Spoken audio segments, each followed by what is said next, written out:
Inna lillahi wa inna ilaihi raji'una.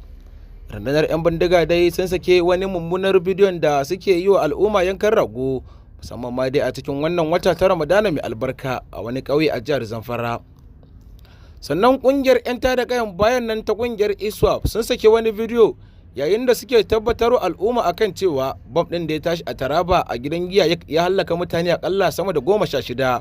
Kungiyar ta ISWAP a cikin wannan bidiyon da suka wallafa Al Jazeera ta Telegram sun tabbatar da cewa wannan bom din dai su ne suka dasa, kuma kazalika suna matukar farin ciki domin abin da suke so ya samu, saboda tabbas bom din sun yi nasarar tarwatsa miyagun kafirai kamar yadda kungiyar ISWAP din suka bayyana a cikin wannan bidiyon. Sai kuma wasu miyagun 'yan bindiga sun sake kai hari a wani ƙauyen Zamfara mai suna Gabaki a ƙaramar hukumar Ƙauren Namoda. Rahotanni sun bayyana cewa mutanen garin sun kwashe kimanin awa 2 suna fafatawa da 'yan bindiga kafin su ci galaba suka shiga garin.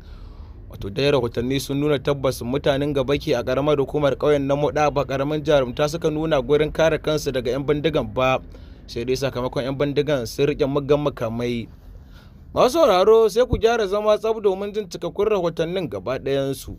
Sannan masu sauraro don Allah muna so da ku tsaya ku saurari wayannan rahotannin har ƙarshe, musamman ma yadda 'yan ƙungiyar ISWAP suka yi kirari akan bom ɗin da suka dasa ya tashi a Taraba a wani gidan giya ya sanadin hallaka mutane sama da 16 da kuma jikkata wasu mutane wanda har yanzu ba a tantance iya adadin su ba. Masu sauraro idan wannan shine farkon ka mana ziyara wannan tawa mai albarka, muna so da ku danna mana subscribe game da danna mana ƙararrawan sanarwa kamar haka.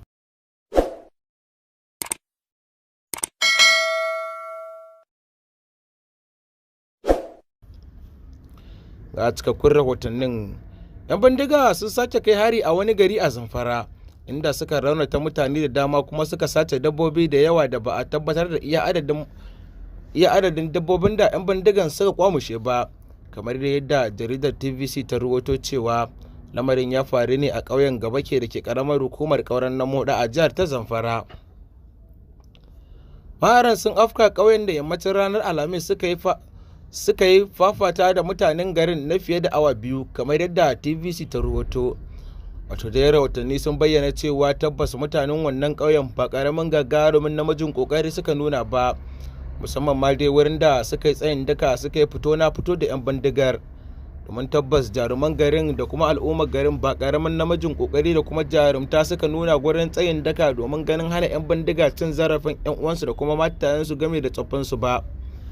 Amma dai sakamakon 'yan bindigan suna rike ne da muggan manya-manyan makamai, hakan ya sa suka ci galaba akan mazauna wannan ƙauyukan, yayin da matasan suka jure so kwashe kusan awanni 2 suna fafatawa tsakaninsu da 'yan bindiga a lokacin da 'yan bindigan suka musu wannan mummunar farmakin.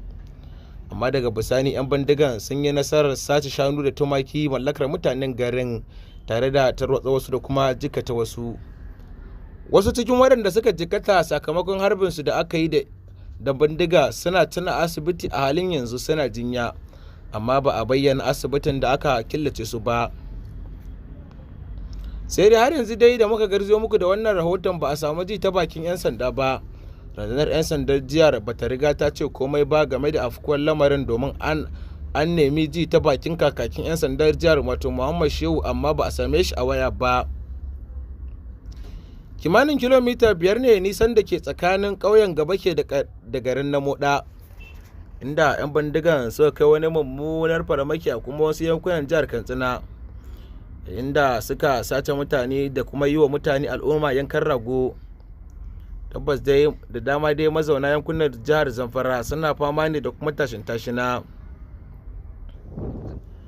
Sai da kuma kungiyar nan ta 'yan tada kayan baya wanda ake kira da suna kungiyar ISWAP sun sake wani bidiyo yayin da suke farin ciki da kuma tabbatarwa al'umma akan cewa mu kai harin bom a mashayar jihar Taraba, kamar yadda kungiyar ISWAP din ta wallafa. To dai kungiyar 'yan tada kayan baya ta Islamic State West Africa Province wato kungiyar ISWAP sun dau halakin harin bom da aka kai kasuwar sayar da kayan maye a jihar ta Taraba, kamar yadda gidan jaridar rahoton Al Jazeera suka wallafa. Ƙungiyar ta ce bom ɗin da ta tasa ya hallaka ko jikkata akalla mutane 30. A cewar Al Jazeera, ƙungiyar ISWAP a jawabin da ta fitar da daren Laraba a shafinta na Telegram ta ce waɗanda suka dasa bom ɗin sojojin khilafa ne a Najeriya. Jawabin ya ce ISWAP ta ce